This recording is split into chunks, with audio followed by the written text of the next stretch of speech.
আসসালামু আলাইকুম রহমতুল্লাহি ওবরকাতুহু। সম্মানিত দর্শক, সাম্প্রতিক সময়ে কতগুলো ঘটনা ঘটছে যা বাংলাদেশে কেউ কখনো কল্পনা করেনি। যেমন ধরুন, আওয়ামী লীগ জমানার সেই শেষের ৭-৮ বছর সবাই আশঙ্কা করেছিল যে আওয়ামী লীগের যখন পতন হবে তখন বাংলাদেশের পথে ঘাটে বঙ্গবন্ধুর যে মুরালগুলো রয়েছে এগুলো ভাঙা হবে। এটা কিন্তু অনেক আগের থেকে, অর্থাৎ ২০১৯-২০ সন থেকে কিন্তু এই ধরনের কথা মানুষের মুখে মুখে প্রচারিত হয়ে যাচ্ছে। তখন থেকে বলা হচ্ছিল যে শেখ হাসিনা যেভাবে বঙ্গবন্ধুকে ওন করছে এবং যেভাবে বাড়াবাড়ি করছে তাতে করে মুক্তিযুদ্ধের ইতিহাস, বঙ্গবন্ধুর ইতিহাস এবং আওয়ামী লীগের ইতিহাস নিয়ে টানাটানি হবে। এই কথাগুলো কিন্তু মানুষের মুখে মুখে ফিরেছে। ফলে যখন ৫ই আগস্টের পরে বঙ্গবন্ধুর যে মুরালগুলো ভাঙা হলো, তারপরে শেষে তার ছবির সঙ্গে অবমাননা করা হলো, আরও অনেক কিছু হলো। এটা অনেকের কষ্ট লেগেছে, কিন্তু এগুলো যেহেতু আলোচনা হয়েছে, সেই আলোচনা হওয়ার কারণে মানুষ অনেকে বলেছে না এরকম একটা হবে, আমরা তো সেটা জানতামই। কিন্তু শহীদ প্রেসিডেন্ট জিয়াউর রহমান, তাকে নিয়ে কিন্তু আওয়ামী লীগ অনেক বিতর্ক করার চেষ্টা করেছে। এটা পলিটিক্যাল ঈর্ষার কারণে। এর কারণ হলো যে তিনি রাষ্ট্রনায়ক হিসেবে যে সফলতা দেখিয়েছেন, ওই সফলতা বাংলাদেশে একটা মাইলস্টোন হয়ে আছে। ব্যক্তি জিয়াউর রহমান যে সততাটা উনি দেখিয়েছেন এবং একটা এস্টাবলিশ করে ফেলেছেন, প্রোভেন। উনি মিতব্যয়ী ছিলেন, মৃদুভাষী ছিলেন, খুব যাকে বলা হয় রাষ্ট্রনায়কোচিত তার যেটা অ্যাটিটিউড সেটা ছিল। পরিবারের ভিতরে এবং বাইরে তিনি দুর্নীতিটিকে শক্ত হাতে নিয়ন্ত্রণ তিনি করেছেন। তার স্ত্রী, তার সন্তান, শালা, চাচাতো ভাই, ব্রাদার থেকে শুরু করে কারোকেই তিনি রাষ্ট্রীয় কর্মে অন্তর্ভুক্ত হতে দেননি। ফলে কি হলো যে রাষ্ট্রনায়ক হিসেবে তার যে একটা সফলতা, এটা একটা মাইলস্টোন, মাইল ফলক হিসেবে এটা দাঁড়িয়ে গেছে বাংলাদেশের ইতিহাসে। এবং এর সঙ্গে দ্বিতীয় যুক্ত হয়েছে তিনি একটা রাজনৈতিক দল করতে পেরেছেন। এবং সেই রাজনৈতিক দলটি বাংলাদেশে কখনো ১ নম্বর, কখনো ২ নম্বর, মানে আওয়ামী লীগের সঙ্গে তুলনীয় একমাত্র রাজনৈতিক দল। এরশাদ সাহেব দীর্ঘদিন ক্ষমতায় ছিলেন, কিন্তু জাতীয় পার্টিকে তিনি বিএনপির মতো তিনি করতে পারেননি। তো একটা দল প্রতিষ্ঠা করা একক কর্তৃত্বে, এটা আওয়ামী লীগের জন্য আসলে হিংসার বিষয়। কেন হিংসার বিষয়? বঙ্গবন্ধুর কথা যদি আপনি বলেন, তাহলে আওয়ামী লীগের প্রতিষ্ঠার জন্য বঙ্গবন্ধুকে একক কৃতিত্ব কেউ দিবেন না। এখানে বলবেন প্রতিষ্ঠা করেছেন মাওলানা ভাসানী, তারপরে বলবেন যে যখন আওয়ামী লীগের জেনারেল সেক্রেটারি শামসুল হক সাহেব ছিলেন তখন তো বঙ্গবন্ধু একেবারেই ছাত্রনেতা। এরপর মাওলানা আব্দুল হামিদ খান ভাসানীর পরে এই দলের নেতৃত্বে চলে আসে হোসেন শহীদ সরওয়ার্দীর হাতে, এবং হোসেন শহীদ সরওয়ার্দী না হলে পাকিস্তান জমানাতে আওয়ামী লীগের কোনো অস্তিত্বই থাকতো না। এরপর বঙ্গবন্ধু নেতৃত্বে আসার পর আওয়ামী লীগের ঠিক ওইরকম সফলতা ছিল না। ওনার সফলতা আসে সেই উনি যখন জেলে চলে যান এবং ৬৯-এর গণ অভ্যুত্থানের পর তিনি যখন জেল থেকে বের হন, ঠিক ওই সময়টিতে বঙ্গবন্ধুর যে নেতৃত্ব, তার যে কর্তৃত্ব এবং তার যে যাকে বলা হয় ভাবমূর্তি, এটা মূলত ৬৯-এর গণ অভ্যুত্থানের পর থেকে ১০ই জানুয়ারি ১৯৭২ সন পর্যন্ত একটা মনুমেন্ট তৈরি হয়ে গেছে। আজকে বঙ্গবন্ধু বলতে যে বিশালত্ব, আর ৬৮ থেকে ৪৭ পর্যন্ত আমরা যে ইতিহাসগুলি বঙ্গবন্ধুর ইতিহাস, এটার একটা ধারাবাহিকতা। জেল খাটছেন, জুলুম করছেন, কিন্তু অ্যাজ এ স্টার এবং অ্যাজ এ সান, রাজনীতির মাঠে একটা সূর্য হিসেবে তার যে ভূমিকা, সেটা ৬৯-এর গণ অভ্যুত্থান থেকে ১৯৭২ সনের ১০ই জানুয়ারি উনি যখন জেল থেকে বেরোলেন, এই সময়ের মধ্যে বেশিরভাগ সময় তিনি জেলে ছিলেন। ৬৯-এর গণ অভ্যুত্থানের সময় তিনি জেলে ছিলেন, আর মুক্তিযুদ্ধের সময় তিনি জেলে ছিলেন, কিন্তু নেতৃত্বটা পুরোটা তার নামে চলে আসে। কিন্তু জিয়াউর রহমানকে যদি আপনি বিএনপির প্রতিষ্ঠাতা ধরেন, তাহলে তাকে বলতে হবে একক প্রতিষ্ঠাতা, ওয়ান ম্যান ওয়ান নেম। কিন্তু আওয়ামী লীগের প্রতিষ্ঠাতাদের মধ্যে যদি ১০ জনকে ধরা হয়, তাহলে Bangabandhu one of the 10th। এই গেল দ্বিতীয়। তৃতীয় যে বিষয়টি, সেটি হলো রাষ্ট্রনায়ক হিসেবে বঙ্গবন্ধুর যে বিতর্ক, ব্যর্থতা, এটি তাকে তাড়া করে, আওয়ামী লীগকে তাড়া করে। কিন্তু সেই জায়গাটাতে জিয়াউর রহমান সাহেবের যে সফলতা, এটি আওয়ামী লীগকে ঈর্ষান্বিত করে, এবং সেই কারণে আওয়ামী লীগ সবসময় পলিটিক্যালি চেষ্টা করেছে বা করে, আগামীতেও করবে, জিয়াউর রহমানকে ছোট করা। আরেকটা বিষয় সবচেয়ে যেটা আওয়ামী লীগের জন্য মানে যাকে বলা হয় হিংসার বিষয়, সেটা হলো আওয়ামী লীগ যেটাকে ক্যাপিটালাইজ করে, সেটা হলো মুক্তিযুদ্ধ। তো সেই মুক্তিযুদ্ধে রণাঙ্গনে যুদ্ধ করেছে, অস্ত্র হাতে যুদ্ধ করেছে, এইরকম লোকের সংখ্যা আওয়ামী লীগে যা, তার চেয়ে বেশি বিএনপিতে। আর যেহেতু জিয়াউর রহমান সাহেব একেবারে সরাসরি মুক্তিযুদ্ধের একটা সেক্টর কমান্ডার ছিলেন এবং তার নিজের নামে জেড ফোর্স নামে একটা ফোর্স ছিল, এই দুটো। আর ৩ নম্বর হলো তিনি অন বিহাফ অফ বঙ্গবন্ধু কিন্তু তিনি মুক্তিযুদ্ধের এই ঘোষণাটি পাঠ করেছিলেন, দিয়েছিলেন। বিএনপিটা বলতে চাচ্ছে যে তিনিই মুক্তিযুদ্ধের ঘোষণা দিয়েছেন এবং এটা পার্টলি সত্য। ওই সময়টিতে আসলে তিনি একজন মেজর, একেবারে তরুণ, এত রাজনৈতিক বঙ্গবন্ধু মানে জাতীয়তাবাদ এত কিছু চিন্তা করার সময় ছিল না যুদ্ধের মুহূর্তে। তিনি রিভোল্ট করেছেন, সেই রিভোল্ট করার পর তার তো একটা মৃত্যু, অবধারিত মৃত্যু। ফলে তিনি যে ঘোষণাটা দিয়েছিলেন প্রথম দফাতে, ওখানে তিনি অ্যাজ এ প্রেসিডেন্ট হিসেবে, অ্যাজ এ সর্বাধিনায়ক নায়ক হিসেবে তিনি দিয়েছেন। পরবর্তীতে সবার পরামর্শে তিনি on behalf of great leader Bangabandhu দিয়েছেন। এখন এই জিনিসটা তো দুটো পার্ট রয়েছে। একটা হলো প্রথম পার্টে তিনি দিয়েছেন একেবারে প্রেসিডেন্ট হিসেবে, দ্বিতীয় পার্টে তিনি বঙ্গবন্ধুর পক্ষে তিনি এই ভাষণটি দিয়েছেন। এই ইতিহাসটাকে মোছা যাচ্ছে না।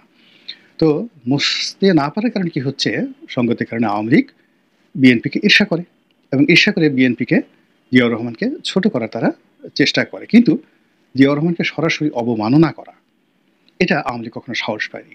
একটা সময় জিয়াউর রহমানের এই ঢাকাতে যে চন্দ্রিমা উদ্যানে তার যে কবর রয়েছে, শেখ হাসিনা বলার চেষ্টা করলেন, সংসদে প্রচুর আলোচনা হলো যে এর মধ্যে কোনো লাশ নেই, কিছু নেই, ফলে এই কবর সরিয়ে ফেলা হবে। কিন্তু তারা সাহস পায়নি, তারা এটা করতে চায়নি। এবং দেখেন প্রকৃতি কি নির্মম, যদি সেই কাজটি আওয়ামী লীগ করতো আজ কিন্তু বঙ্গবন্ধুর লাশটাও কিন্তু টুঙ্গিপাড়াতে থাকতো না। এনিওয়ে, তো যাই হোক, যেটা বলছিলাম যে রাজনৈতিক ঈর্ষার বশবর্তী হয়ে আওয়ামী লীগ জিয়াউর রহমান সাহেবকে সমালোচনা করেছে, তার বিরুদ্ধে নানা রকম মিথ্যারোপ করেছে, কিন্তু তাকে ঠিক ওইভাবে ফিজিক্যালি, মেন্টালি অপমান বা অবমাননা করেনি, যেটি এই 11 মাসে যেটা হওয়ার কথা না। এখন দেশ যত পলিটিক্যাল যে ফোর্স রয়েছে এটা বিএনপির হাতে। তো বিএনপির হাতে political force, political prospect and aspect বিএনপির পক্ষে। আগামীতে ইলেকশনে বিএনপি ক্ষমতায় আসবে। তো ঠিক সেই সময়টিতে প্রেসিডেন্ট জিয়াউর রহমানের ছবি অপমান করা, জুতো দিয়ে পাড়ানো, তার মুরালগুলো ভাঙা, এটা কিসের আলামত? এটা তো বিএনপির জন্য কিয়ামতের আলামত। কারাই কাজ করছে, কেন করছে, এটা বুঝতে হবে। এর মধ্যে কিসের ইঙ্গিত, কি সর্বনাশের বাতাস এখানে প্রবাহিত হচ্ছে? বিএনপির জীবনে তো এই ঘটনা কখনোই ঘটেনি এবং জিয়াউর রহমানকে নিয়ে মানে ইবলিসও কখনো এরকম চিন্তা করার সাহস পাবে না। একটা মানুষ, তার যার সততা মানে পদ্মা মেঘনা যমুনাতে প্রবাহমান, যার সততা টেকনাফ থেকে তেঁতুলিয়া পর্যন্ত বাংলাদেশের প্রত্যেকটি ইঞ্চি জায়গা স্বীকার করে যে না, বাংলাদেশে একজন রাষ্ট্রনায়ক এসেছিলেন যিনি চিন্তা চেতনায় একের পরিপূর্ণভাবে সৎ ছিলেন। তার ছবি কেন এখানে অপমানিত হবে? এই বিষয়টা বিএনপিকে চিন্তা করতে হবে এবং অত্যন্ত শক্ত হাতে সর্বশক্তি দিয়ে যদি বিএনপি এটি মোকাবেলা করতে না পারে, বিএনপি রাজনীতি জাতীয় পার্টির মতো হয়ে যাবে অথবা ভাসানী ন্যাপের মতো হবে। এই গেল এক। ২ নম্বর হলো যে এই সময়টিতে যখন বিএনপির সূর্য, সৌভাগ্যের সূর্য মধ্য গগনে, যখন তারেক রহমান সাহেবকে বলা হচ্ছে তিনি দেশ নায়ক এবং দেশের নায়ক, hero, the hero of the land, বলা হচ্ছে তারেক রহমান ভবিষ্যৎ প্রধানমন্ত্রী, সরকার প্রধান অথবা রাষ্ট্রপ্রধান। বলা হচ্ছে যে তারেক রহমান এরকম একটা লিগ্যাসি ধারণ করেন যেটা বাংলাদেশে এই মুহূর্তে তার সমপর্যায়ের কেউ নেই। অর্থাৎ তার মা 3 বারের প্রধানমন্ত্রী, তার বাবা রাষ্ট্রপতি, তার বাবা মুক্তিযোদ্ধা, সেক্টর কমান্ডার, সেনাপ্রধান, তারপরে তার শ্বশুর নৌবাহিনী প্রধান, ইত্যাদি নানা রকম লিগেসি মানে ঐতিহ্য, ভালো দিক তার নামের সাথে আছে, তার বংশের সাথে আছে, তার রক্তের সাথে আছে। তার বংশ মানে তার নানার বংশ, তার দাদার বংশ বাংলাদেশের প্রেক্ষাপটে ঐতিহ্যবাহী বংশ। তার দাদা পাকিস্তান সরকারের প্রধান বৈজ্ঞানিক কর্মকর্তা ছিলেন, সায়েন্টিস্ট ছিলেন এবং কালি বিশেষজ্ঞ ছিলেন। তো জানাতেন বিষয় নয়। তার বাবা মার যে বিয়ে হয়েছিল সেটা পাকিস্তান জামানাতে একটা 5 স্টার হোটেলে, আজকে যেটা ইন্টারকন্টিনেন্টাল, সেই ইন্টারকন্টিনেন্টালে সেই পাকিস্তান জামানাতে তাদের বিয়ে হয়েছিল। আপনি চিন্তা করেন এখনও ঢাকা শহরে কয়টা বিয়ে 5 স্টার হোটেলে হয়। তো সেই পরিবারের সন্তান তারেক রহমান সাহেব। তো তাকে নিয়ে এখন এমন সব আলোচনা হচ্ছে, এমন সব গালাগাল হচ্ছে, যে গালাগাল আসলে আমরা এই 1 মাস 2 মাস আগে কল্পনাও করতে পারতাম না।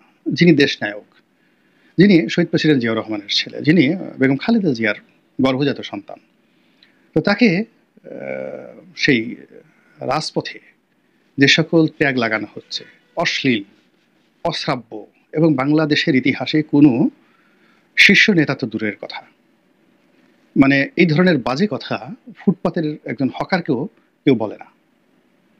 এই সকল গালাগাল দেওয়া হচ্ছে। এখন এই যে তাকে যে গালাগাল দেওয়া হচ্ছে, এবং কোথায়? বুয়েটের মতো জায়গাতে, কোথায়? ঢাকা বিশ্ববিদ্যালয়ের মতো চত্বরে। তো ওই চত্বরে রাজনীতির কতগুলো স্লোগান রয়েছে। রাগ হইলে মানুষ বলে অমুকের চামড়া কুত্তা দিয়ে কামড়া, তারপরে শেষে অমুকের দুই গালে জুতো মারো তালে তালে। এই জিনিসগুলো বাংলাদেশে অ্যাভেলেবল। এটা পাকিস্তান জমানাতে হতো।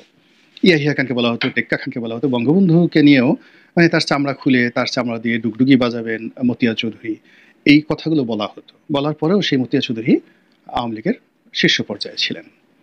জিয়াউর রহমান সাহেব যখন ক্ষমতায় ছিলেন, তিনি ঢাকা বিশ্ববিদ্যালয়ে গিয়েছেন, তাকে কেন্দ্র করে ছাত্ররা বিক্ষোভ প্রদর্শন করেছে, কারা কারা নাকি তার কলার ধরার চেষ্টা করেছেন, ইত্যাদি নানা রকম। তিনি সেইগুলো পলিটিক্যালি, রাজনৈতিকভাবে মোকাবেলা করার কারণেই ছাত্রদল বাংলাদেশে একটা কিংবদন্তি রাজনৈতিক সংগঠন। এবং তার সঙ্গে সঙ্গে বিশ্ববিদ্যালয়ে গিয়ে তিনি যে উদারতার পরিচয় দিয়েছেন, সেই উদারতা বঙ্গবন্ধু দেখাতে পারেননি এবং এরশাদ সাহেব দেখাতে পারেননি। তাদের জমানাতে ঢাকা বিশ্ববিদ্যালয়ে তারা ঢুকতে পারেননি, বঙ্গবন্ধু পারেননি যে প্রধানমন্ত্রী রূপে, আর এরশাদ সাহেবও পারেননি। কিন্তু জিয়াউর রহমান ওই ঢাকা বিশ্ববিদ্যালয়ে ওয়াজ ওয়েল অ্যাকসেপ্টেড, এবং ওখানেই ছাত্রলীগের নেতা এই ডক্টর খন্দকার মোশাররফ সাহেব তাদের মতো মানে মেধাবী, সর্বজন শ্রদ্ধেয় রাজনৈতিক নেতৃবৃন্দ বিএনপিতে যোগদান করে। তো এই সকল যে রাজনৈতিক স্লোগান, সেই স্লোগানের মধ্যে অশ্লীলতা ছিল না। মানে এখন অশ্লীলতা কি?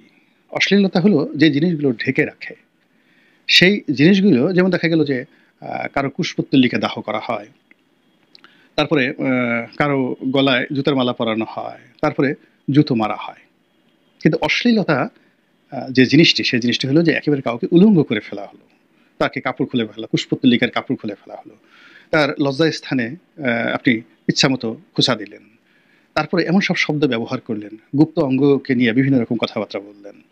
এই জিনিসগুলো রাজনীতির মধ্যে অতীতে কখনো হয়নি। এমনকি এরশাদ সাহেবকে নিয়েও সেই যে যখন স্বৈরাচার বিরোধী আন্দোলন তুঙ্গে, তখন তার কোনো উলঙ্গ করা ছবি হয়নি। বা এরশাদ সাহেবের কে মানে কোনো একটা দেখা গেল যে এরশাদ সাহেবের সঙ্গে বলা হয়েছে যে তাকে দাতাল শুয়োর বলা হয়েছে, কিন্তু তাকে শুয়োরের লিঙ্গ বলা হয়নি, তাকে কখনো শুয়োরের মলদার বলা হয়নি। তাকে নিয়ে কবিতা রচনা করা হয়েছে যে সবসালা কবি হতে চায়, বিখ্যাত কবিতা। কিন্তু সেখানে অশ্লীলতা ছিল না, ক্রোধ ছিল, ক্ষোভ ছিল।